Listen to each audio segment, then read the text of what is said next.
Friends, in today's video we'll be recycling these old jeans to make a baby dress. I'm using a sample trouser for measurement.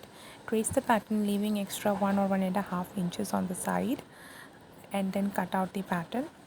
Now open this and keep it together. This is the front side, so we are taking it half-inch deeper from here and draw a slant line of 1 inch down. This is the front side and the other side would be the back side. On the front side we have to put zip, so only stitch till here. Okay, put stitch over there, and on the other side stitch it completely. So here's how it looks after stitching. See, this is it and this is the back side. Now again turn it inside out, so this is the back side and the front side is open. There we'll be putting a zip. I'm using the simple zip, small zip for the trouser, and after attaching it, it looks like this.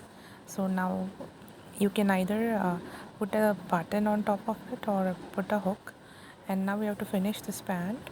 So first fold along the bottom line and then stitch along the sides. So this is how it looks. Let me flip it inside out. Now at the on the waistband, you can either take the waistband of the original jeans and attach it to it, or you can simply put elastic. So I have put elastic to it and also put a hook near the zip to close it. And I'm also going to put a pocket on this. I'll take pocket from the jeans, from the bigger jeans that I had.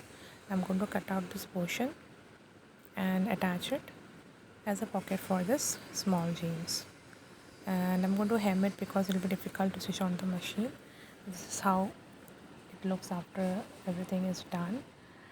And this is my baby, she's wearing it. Perfect fit for her. She's around 2.5 years old. So I've made a jeans for her from her dada's jeans. I hope you like it.